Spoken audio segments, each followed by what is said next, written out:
Thank you for visiting Past the Wire TV, the YouTube channel of PastTheWire.com. Read the best, and hope for the best. Vekoma broke well on the outside, and But you don't expect to get speed like this. Inside, Vekoma continues to battle on down the rail. It is Vekoma who's going to win the Met Mile.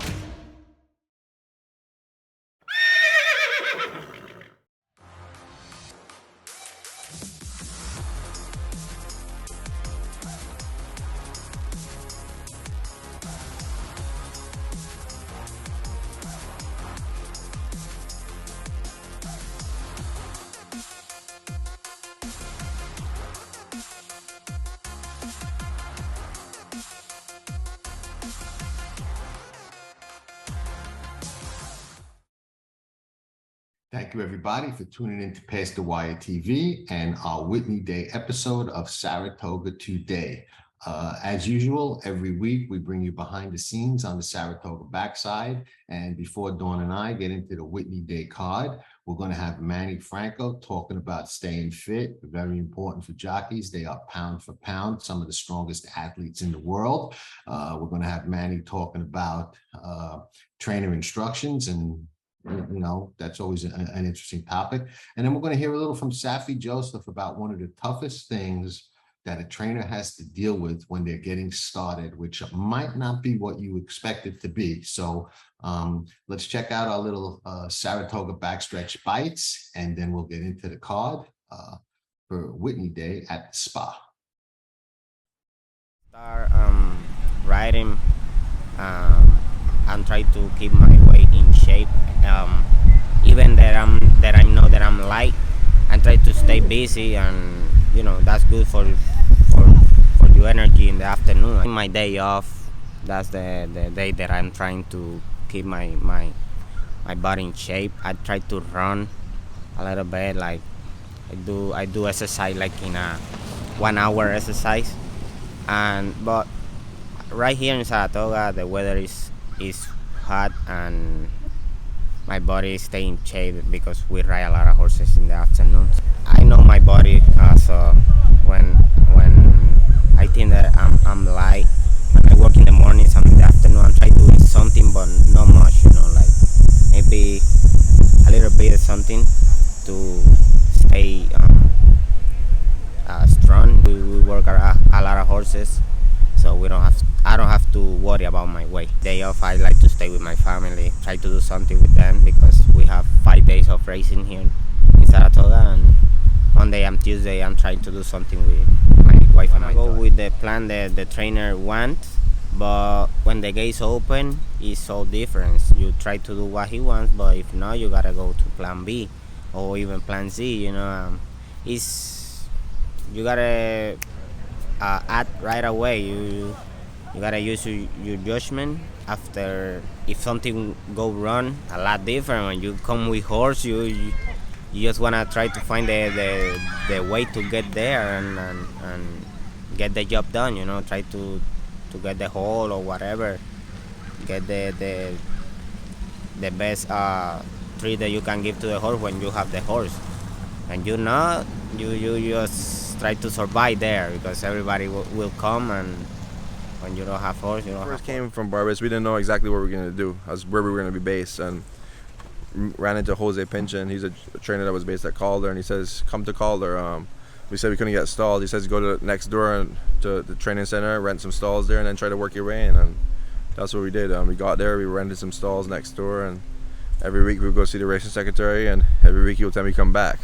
It went on for like 2 or 3 months. That it's just like you go in and say, you told me to come back, and he's like, yeah, not ready for you yet. And finally we got stalls, and we got I think 8 stalls on the racetrack, and we started from there, going from there, and just it kept building, and that's the journey. That's the hardest part for a young trainer, is to get stalls. Actually, obviously the barn area is full, and then they don't know if you could produce, or what kind of horses you have, or as far as what are you going to do. So I think there's doubt, but it should actually be a kind of easier way for someone to get into the system to actually get a chance to get stalls, I think.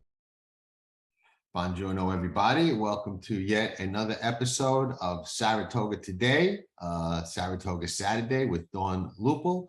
and myself, John Stettin, on Whitney Day, one of the biggest days of the meet, if not the year. I agree. Yeah. If not the year, it's exciting because you know, you and I were just talking off air about a couple of the races look like, you know, they might not be really bettable because there's some standouts, but even there, you can always take a look and see if you can try to beat one of the champs. Yeah, you know, and Saratoga does have a reputation for being the place where, you know, if you're going to be the champ, it's a good a place to take a shot to do it as any. Some of them look tough, and you know, it's been a tough meet for me so far betting.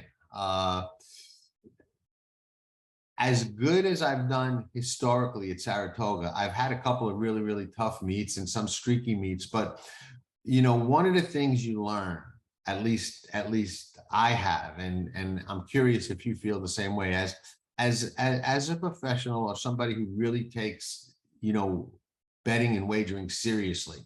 When you go into a little bit of a slump or you're having trouble, you know, turning things around, I really don't do anything differently.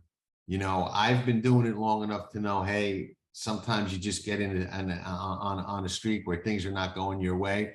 And it's funny because when that happens, like, you know, I like the horse in the last race yesterday too, and right out of the gate, inside, check in, steady, troll to, and it's just everything is going that way. Where a 16th of a mile into the race, you already know, not turning it around on this one, not turning it around on this one, you know. And then finally, I like the horse late on the card at Del Mar that was 10-1 on the morning line, which I thought was okay. A little too good to be true. Wound up, I think, going off 9-2. So, and one easy. So maybe I'm turning it around. You know, maybe I can carry that over to Saratoga. Yeah, you know, when you lose a couple of really close photos when you've been going bad, then it's about to turn around. That's usually how it happens. Is you get those where you're in it, yeah, and you don't quite get the win, but you know you're on the right track. 100%. And quick story. Years ago, and you could probably look it up by the horses' names. This is when I was gambling professionally, and depending on betting for a living. And it was the highest carryover ever at Del Mar back then. Okay. And I was alive into the pick six, into the last race, with like 5 horses, okay? Nice. And one of the biggest horses that I had was a horse named Shine Again. And Clinton Potts, if you remember, Clinton Potts went out to ride in California for a short time. He was riding this horse, okay? And I think it was the 2 horse, and it was coming back 750,000, okay? Ooh, nice. The horse was like 7 or 8-1. Now I've got 5 horses, but Shine Again goes for the lead on the rail under Clinton Potts, and but never really looked like a winner, but is running hard the whole way and in front. So I kind of was focused on him and really couldn't pick up my other horses in the pack. You know what I mean? I was just hoping if he didn't hold on, one of my other, had 4 others, was going to be the one. Okay. And it kept looking like he was running hard and he wasn't going to make it, but they went into the turn and he was hanging tough, and Potts was really riding him hard. And when they turned for home, he stayed on the rail and he really got down and he kind of opened up like a length and a half again, and he was really digging in. And I think it was a maiden claimer. I'm pretty sure it was a maiden claimer. So nobody was really coming, you know? And I tried to look at like who was behind him, you know, and I'm like, nobody's coming. Good, get home, Clinton, you know? And he was digging for all he was worth. I can't fault him for anything. And it looked like as hard as he was working, just nobody was coming and he was going to make it. And I'm like, beautiful, 750,000. And let me tell you, I really needed it. Okay. The bankroll was very low. Okay. Concerningly low. And sure enough, when they hit like the last couple of strides, somebody come flying on the outside, blows past him like he's standing still. And he went from a length and a half in front with 70 yards left to like losing by a length to a horse that just passed him like a freight train. So I'm like, first reaction is, oh, please let it be someone I have. It wasn't. It was some first-time starter. I don't know who it was, who I didn't have. And I'm like, oh no, okay. And the bankroll was really low, and it was definitely cause for concern, okay? And it was just a couple of days later that I bet a $576 pick six at Saratoga. Okay. And I was alive into the last leg again. And I had a single, a horse named New York Dixie that, may he rest in peace, Garrett Gomez was riding. And it needed every ounce of Garrett Gomez's strength and talent. It was a horse that had run in the winter time against Open Company at the fairgrounds and run just okay. And now was coming back off a layoff against New York breds. And that much I remember. The horse's name was New York Dixie. And sure enough, on the turn, turning for home, I'm like, this can't happen to me again. Bottled up, nowhere to go, looking for room. It's just not going to get out. And somehow Garrett miraculously got to the outside and surged and won by a whisker, literally. But it was one of those whiskers where you knew you won. Right. Okay?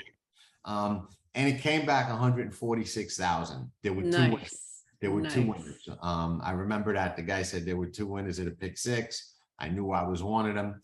And it was just a great story because it was on the weekend, and the next day I had gone to Calder. I was living in Florida. I had bet the ticket at Calder, and like I said, the bankroll was low, and this was new life, you know. And when the guy puts the ticket in, Al was the teller. He's still a teller at Gulfstream today. He puts the ticket in and, you know, asks me for my social and says, John, can you wait here a second? I'll be right back. And he leaves. And I'm like, what's up with this, you know? And he comes back and he goes, Pat Mahone. No, it was Ed Mackey was the head of mutuals at the time. Pat had already left for Naira. He goes, Ed Mackey, the head of mutuals, wants to see you. Like, oh, no problem with my ticket. What could this possibly be? You know? So he takes me in the back into the office and he goes, John, he goes, I'm embarrassed. I'm like, what? What's up? He goes, I don't have the money to pay you. I'm like, what? It's 140-something thousand. It's not that much. He goes, you don't understand. Today's a dark day. It's simulcasting only. Churchill Downs has this very little money. He goes, and it gets worse. I'm like, what? He goes, I can't even give you a check. I'm like, why not? He goes, because if I give you a check, he goes, I'm not allowed to release it to you until Churchill wires the money. We don't even have the money in the account for me to give you a check. Man. So it was like Monday. I says, you know what? I don't want a check. Tell me when I can come back and get my money. He goes, is Wednesday okay? I said, absolutely. No problem. I came back Wednesday and it was a beautiful thing. They gave me they already had it, okay, in cellophane wrap. It was a brick.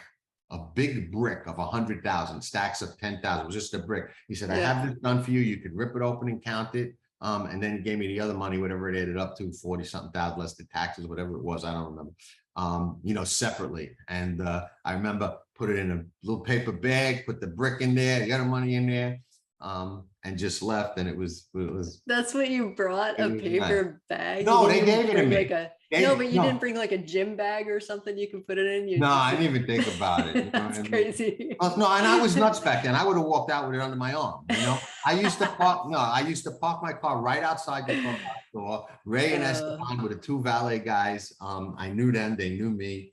I used to back my car up right to the door and get out and walk in. I would have been fine. I would just walk right out with it. But the pick six king. I like it. That's one of the good pick six stories. I like it. New York Dixie was the horse with Garrett Gomez. Rest I needed him. And Clinton Potts, you didn't get me home, but man, you tried. He tried. I could like I said, I couldn't walk out mad at him. He rode for all he was worth. Horse just didn't have it. And some first time starter that I left out just wasn't even in the picture at the 16th pole. Okay, was not even in the picture. If you could find a race on replay, you'd be like, Shinegan's going to get him home. But now, all right, it wasn't 750, but getting back to the point. Take it. Right, we'll take it. And getting back to the point, you know, I don't do anything different, you know? Yeah. So I just keep plugging because I know it'll turn. And like you said, when you have a couple of bad beats or a week or two of those tough trips, that you kind of know, all right, it's going to turn and you're going to get hot, you know? We all like it to happen sooner than later. Doesn't always work that way, but it's part of the game. It's always been a streaky game for me.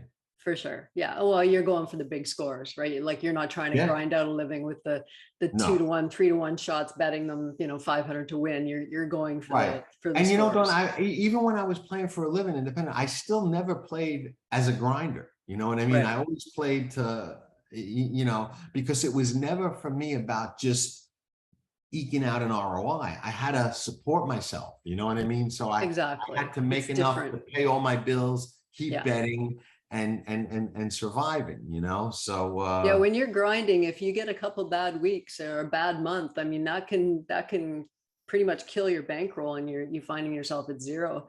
So Yeah. those big scores definitely take you a long Right. way. There's no doubt. Yeah, and it just, I developed into that kind of player and I never changed. And Mhm. I don't really enjoy grinding type of play. I mean, for me, it's the excitement of the big score that attracts me to the game, that's what I like. So Well, Saratoga is good for that. You might like that meat. I do. It's been good, although it's been tough this year. It The only takes Whitney one. card. Yes. Where would you like to start?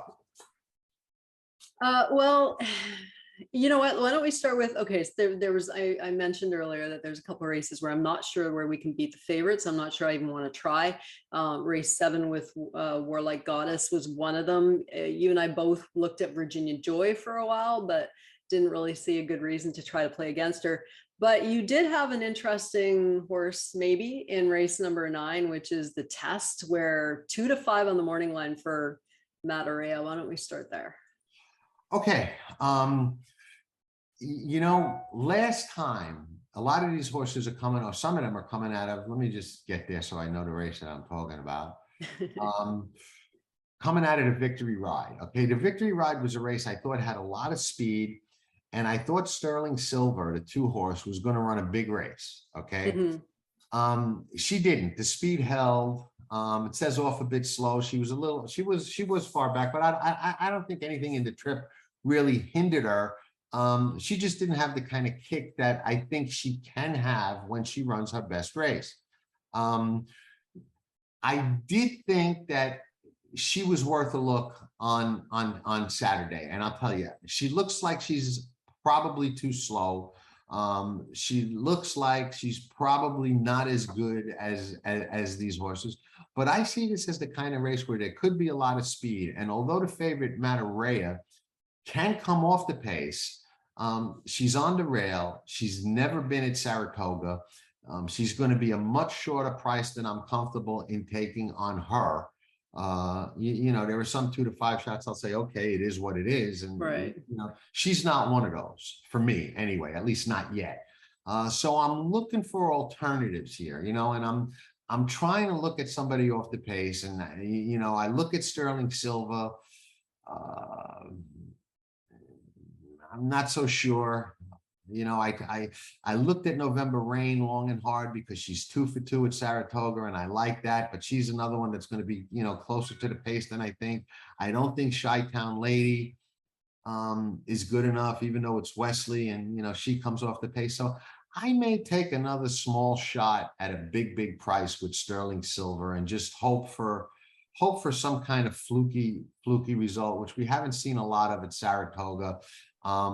But another thing I like in some of these races at Saratoga when it gets into the meat, and this really falls under the intangibles as opposed to handicapping.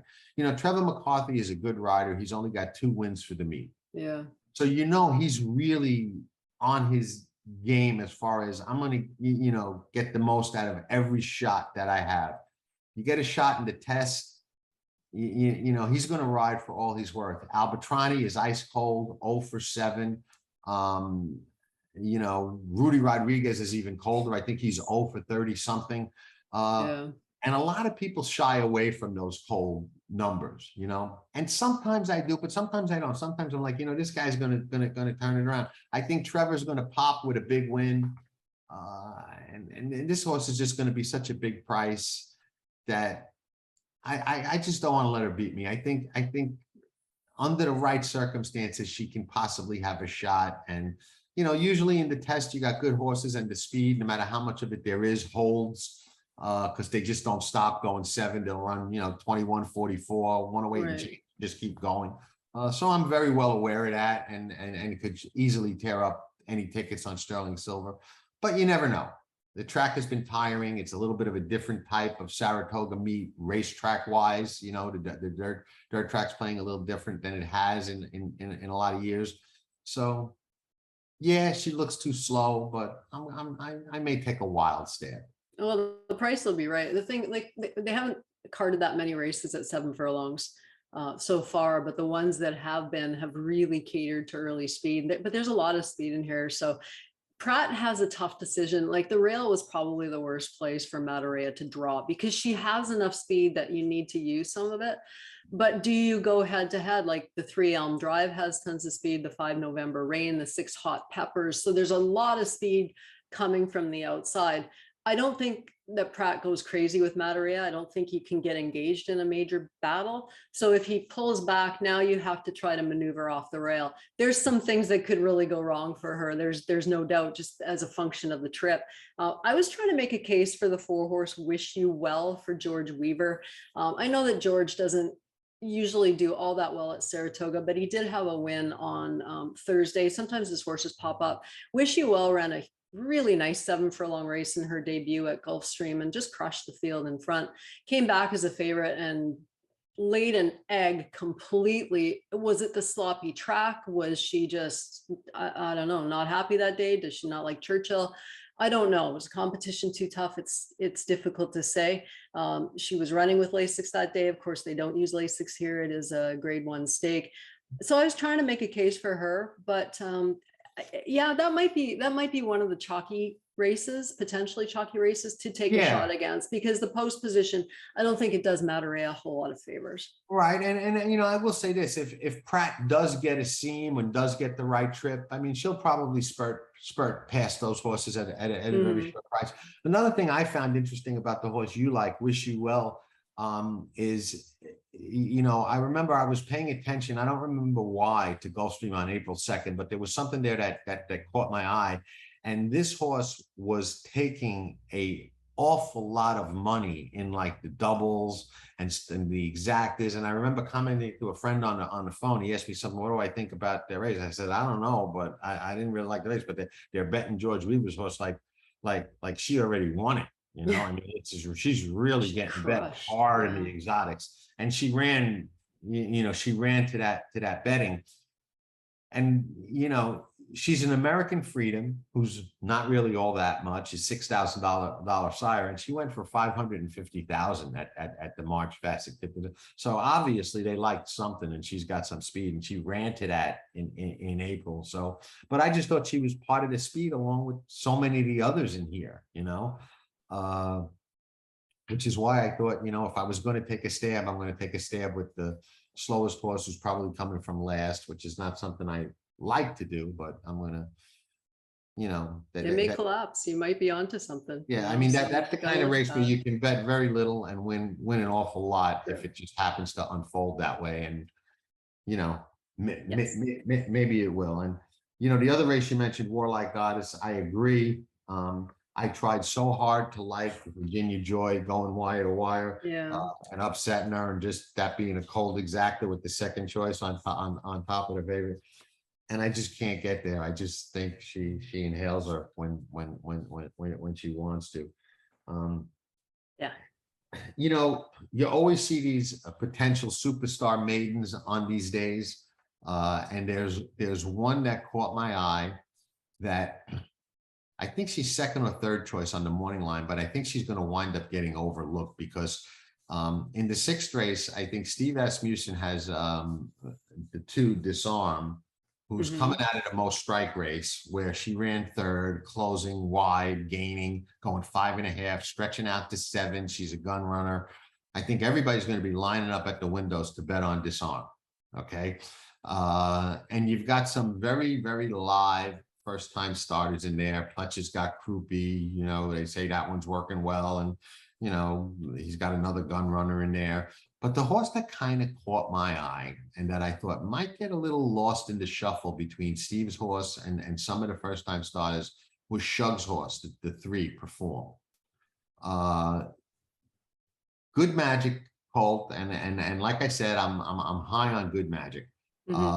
Shug doesn't really crank him first time out, yet this horse ran very well, showed some speed, ran second. He rode Kendrick Carmouche, who he does not ride often. And Kendrick is another guy, you know, he's 3 for 56, but he's an excellent rider. And he's aggressive. So if none of these firsters have any speed, he's probably going to clear the field going 7. You know, he likes to go, he likes to gun. I think he'll be at least a 7-2 or maybe more. Shug is a lot better second time out than first time out. I like the 47 Breeze on July 30th. I think this horse is very eligible to go forward second time out. And if, you know, I mean, Cox has I mean, there's first time starters all over the place in there, you know, into Mischief. You just look at the pedigree, Quality Road, Tap It, all these live kind of first time starters, but you never know. You know, you never know who's going to need a race. 7/8 can be a little tricky for a first time starter as well. And I think even with those first time starters, I think Steve's horse is going to really garner all the money off the most strike race. And certainly can win, but that's another one that's on the rail, going 7, trying to come off the pace as a 2-year-old. You know, maybe some vulnerability there if form can get the jump on them. And I can see that as a likely scenario. So that's a horse I'm going to have my eye on and probably be playing on Saturday, unless, you know, just the money screams at one of those first time starters being a monster, then I might just might watch the race, or I might bet anyway, because I'm sometimes stubborn like that. But that was one that caught my eye. Yeah, Perform. I mean, that first race, I mean, he lost to Lost Ark, who was a Fletcher colt who was 3-5. So, you know, I mean, it's not like he was defeated by something that shouldn't have beat him. He was defeated by a horse that was expected to win and did. There's some kind of turfy pedigrees in there, I thought, and I'm just not sure if the trainers are using this race to kind of jump into a turf race at some point.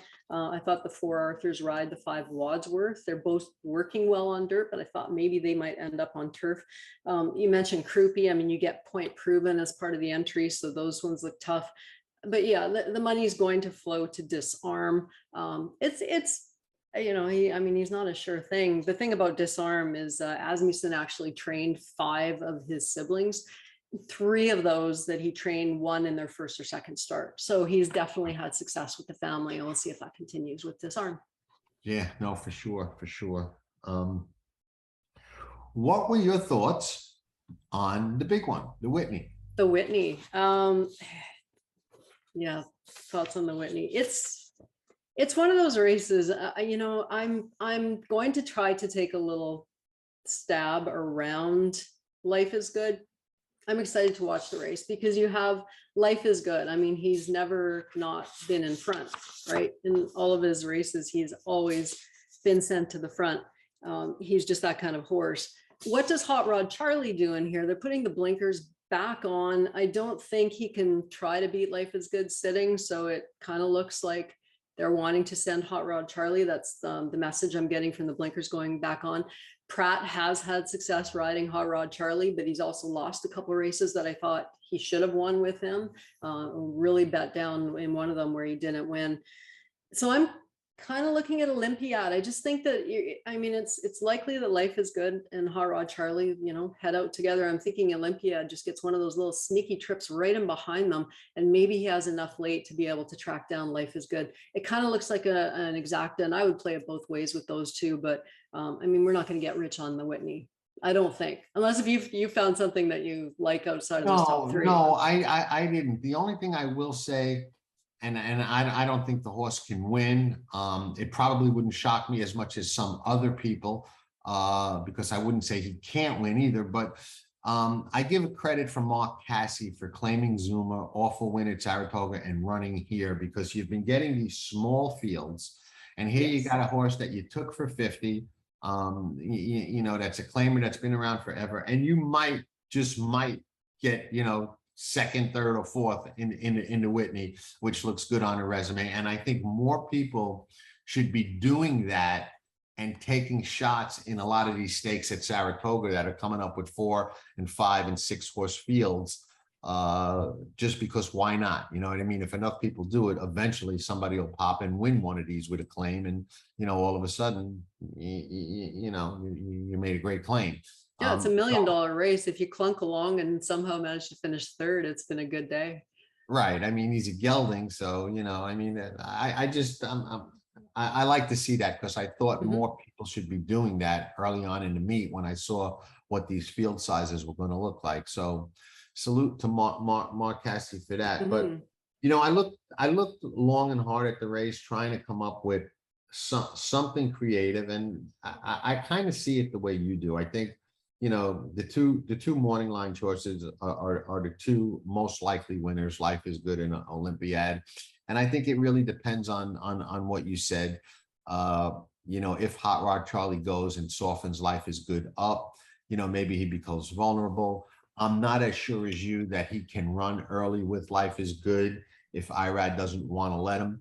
I think if Irad gets aggressive and just goes and shoots, I don't think Pratt is going to suicide run, Hot Rod Charlie to go with him. So, I always hope when a rider's on speed that they get aggressive and say, you know what, I've got the speed, I'm going to use it and let them come catch me. I thought that's what Jose Ortiz should do on early voting. He did. It didn't matter.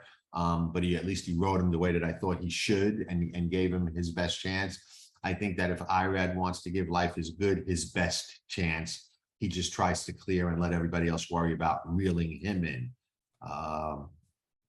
If it plays the way that you say, I think, Olympiad's sitting in the garden spot. He does nothing but win. He likes Saratoga. He's 7 for 10. He's getting better and better. And if it does rain, he's a Spikestown out of a Medaglia d'Oro mare. I mean, you don't get better sloppy track for Saratoga breeding than that. That just screams Saratoga slop all over it if you're a pedigree kind of person. So that would certainly upgrade him in my book. American Revolution, I looked at him for a while too, because he just keeps going out there and running. He's got so much heart, that horse. He tries every time, and maybe he gets a nice little setup too, and he's able to come along at the end and get into the exacta anyway. So I don't think we can overlook American Revolution from the inside. I could see it. He's 1 for 1 at Saratoga. I like that. He's 5 for 9 lifetime, and like you said, he just always brings it. He's always coming. Cool. And Saez is a guy that just never gives up. He's always trying for second or third. If he's coming off the pace, he never mails it in. You know what I mean? He never lets his horse mail it in. He's like, I'm going to keep trying till they're galloping out.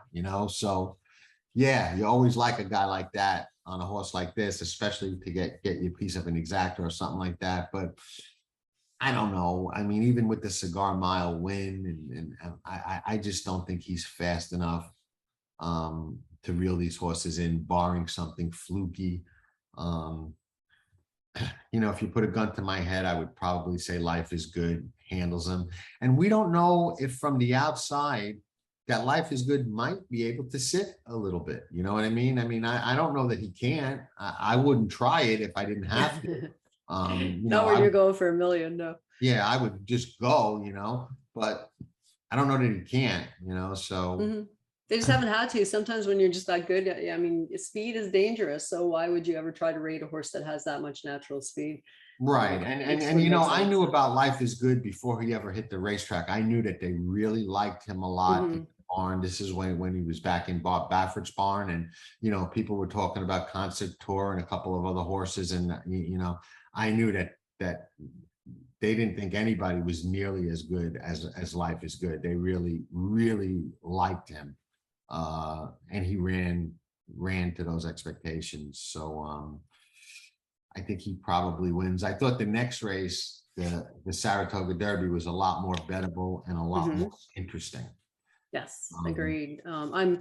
I hope they're expecting thunderstorms again, like Saratoga, like Thursday, all of a sudden pours for 5 minutes and then nothing, and then you get thunder and lightning, and that may happen again today for Friday and for Saturday. So the turf course, they're not going to be off the turf for these races. I don't think. I mean, I shouldn't say that. It could be a monsoon for all we know in Saratoga, but more than likely they run it.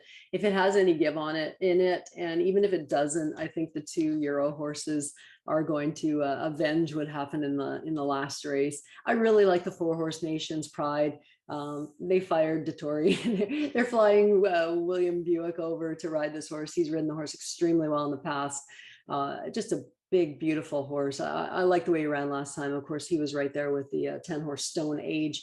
I think those two dominate. To me, it's a Euro Exacta in there. They're not going to let Classic Causeway do what he did last time, where he just waltzed away to the front. They just won't. I mean, you do that when a horse is 20-1, right? You say, okay, well, this thing's never even been on turf before. We'll just let him go out there and set the pace. But I don't see him stealing it again. But I really do like the 2 Euros. This is a great example of great minds think alike, and we're almost perfectly in sync.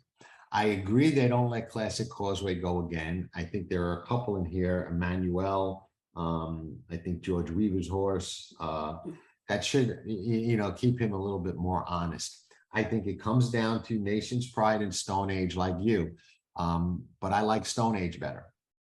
And I watched that replay about 4 times last night, primarily watching those two.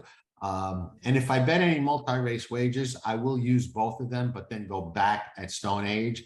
And I'm probably going to bet Stone Age to win. And there's a couple of reasons why. I know they really liked him, and I liked him somewhat going into the Kazoo Derby, where if you were watching that race, he completely washed out. He wasn't himself. You could tell something was wrong. I actually commented to a friend of mine, they may scratch this horse. I mean, he's just beside himself, They put him in the gate. He really didn't run. But Desert Crown and Westover, it turns out, are serious racehorses. So that 10-length loss, being as washed out as he was, probably not as bad as it looked. And he was really looking like he was getting good prior to that. He's got some good races over wet turf and heavy turf that I think he may see on Saturday if we get some rain. So if we get some rain on the turf, I don't think that's going to bother him that much. I haven't checked yet, and I don't know who Ryan Moore is riding in Europe on Saturday and why he didn't come back.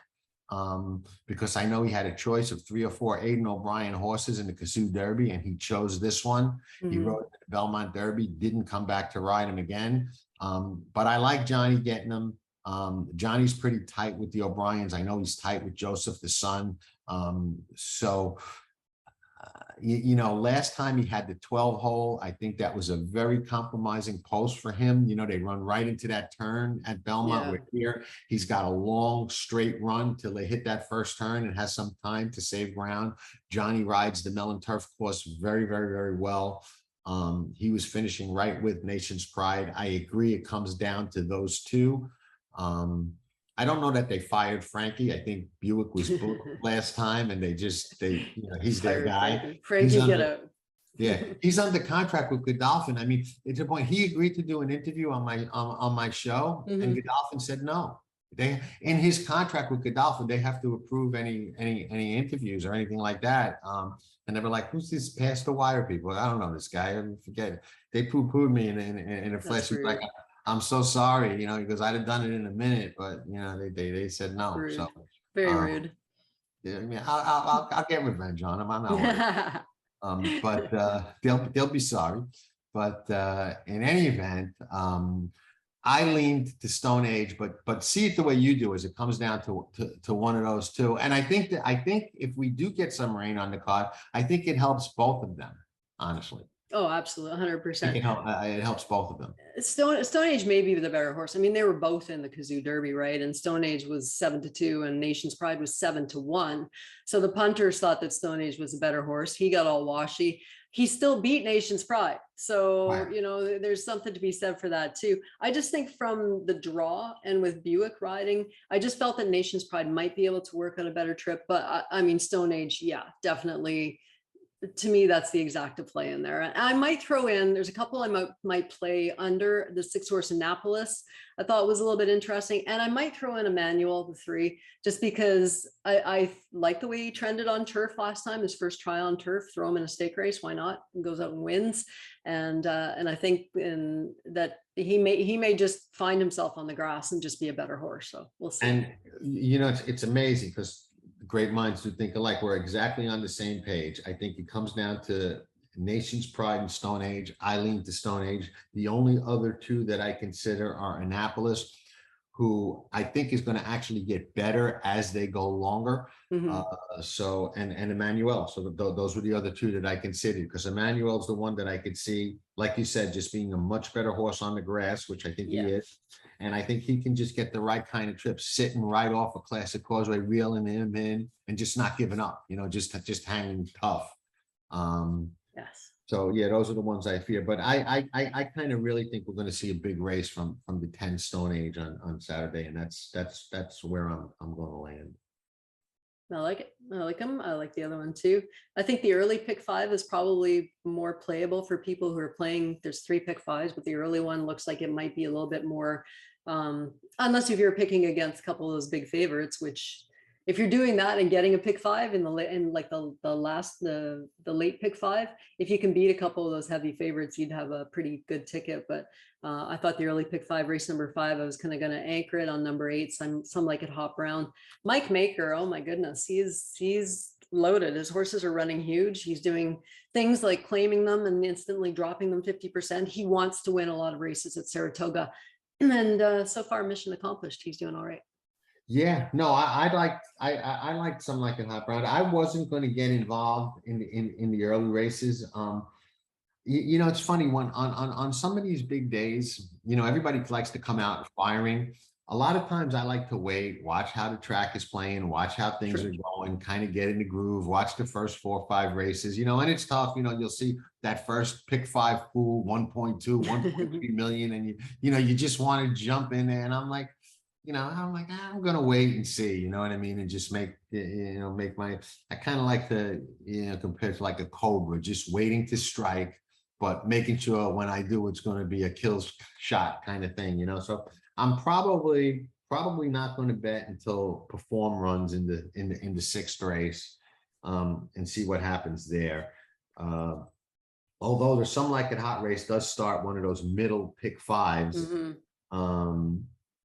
You have Warlike Artists, you have, it's not unlike me to take a ticket like that with 3 singles, even 4 singles, if I decided to stand with Sterling Silver, which I might, and just bet it for, $50, $100 and or whatever, and just, hope for the best. At least if I did get alive to Sterling Silver and it did collapse, it would be a decent ticket, even with some shorter prices leading up to it.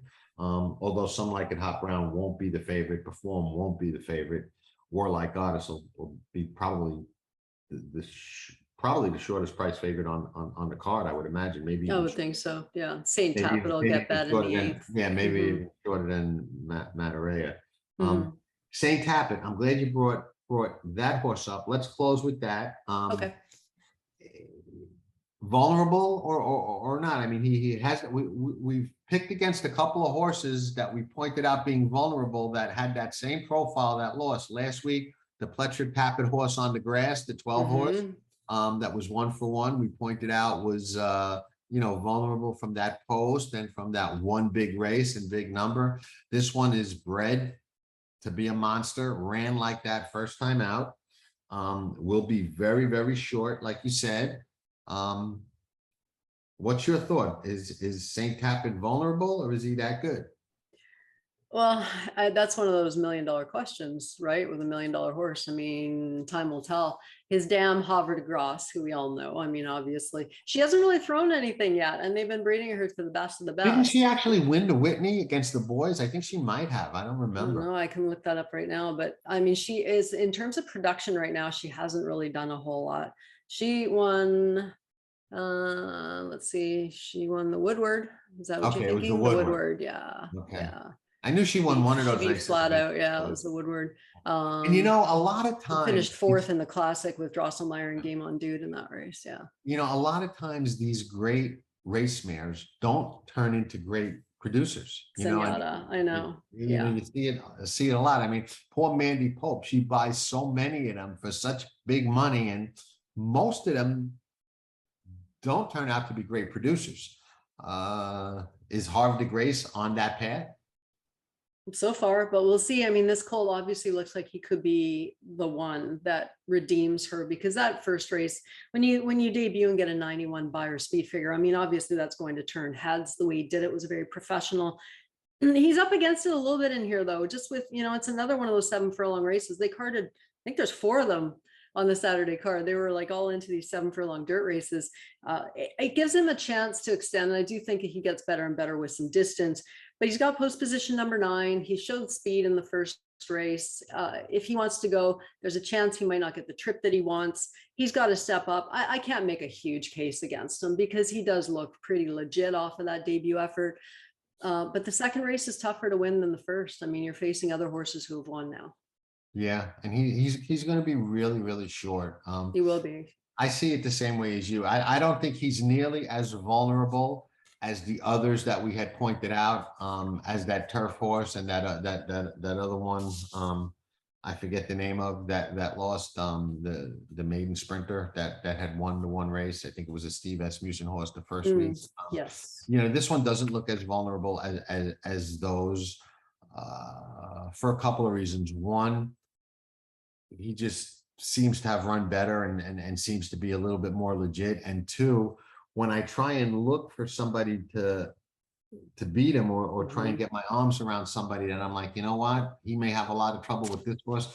There's really nobody that jumps out. I mean, there's a couple of maybes, but nobody that really jumps out that says, hey, he's really going to have a hard time with a horse like this or a horse like that.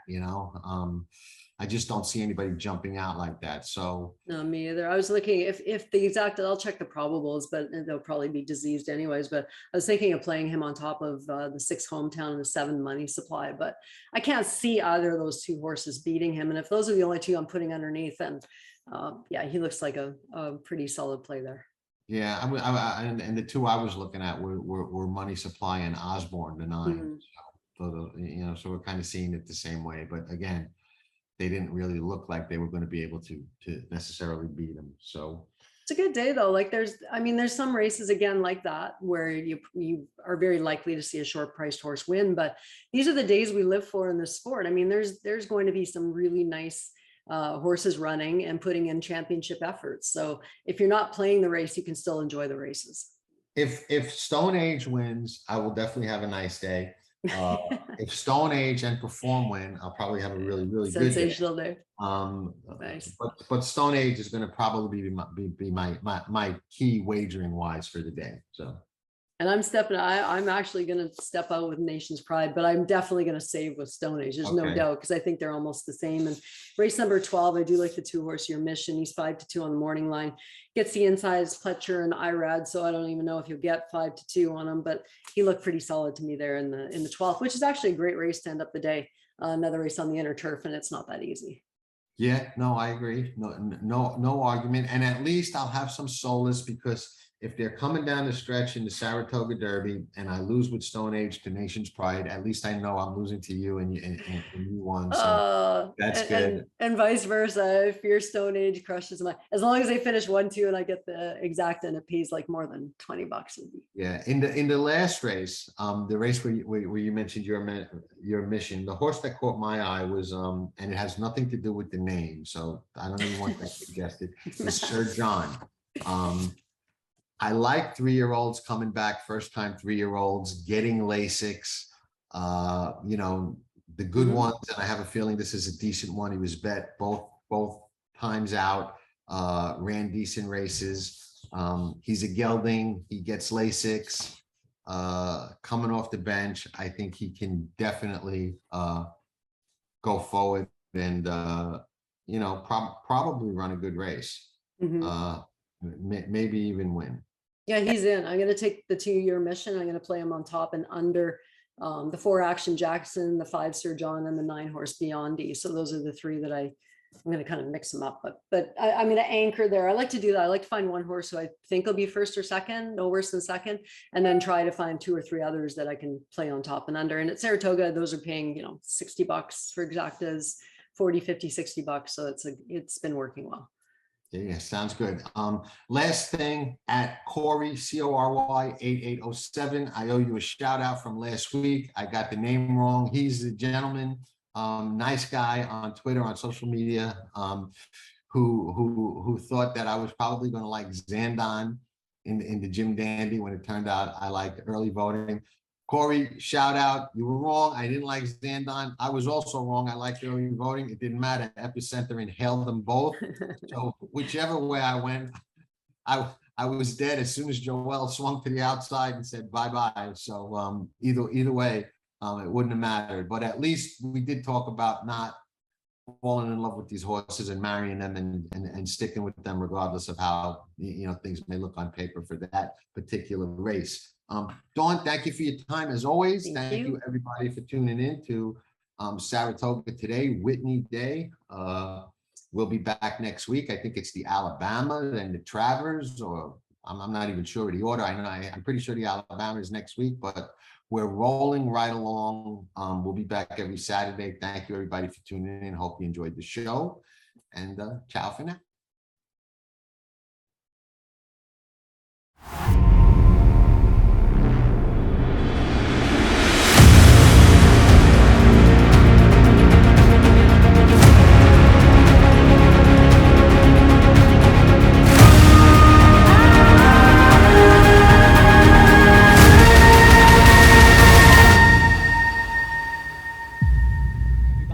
Here with some exciting news. DRF Formulator, the gold standard in past performance information, is now free exclusively on DRF Bets. Join DRF Bets with the promo code WINNING. Get a $250 first deposit match bonus, a $10 free bet, and free Formulator already uploaded to your account. Access Formulator's premium features, including sortable trainer stats, race replays, personalized trip notes, and lots more. Free Formulator exclusively on DRF Bets.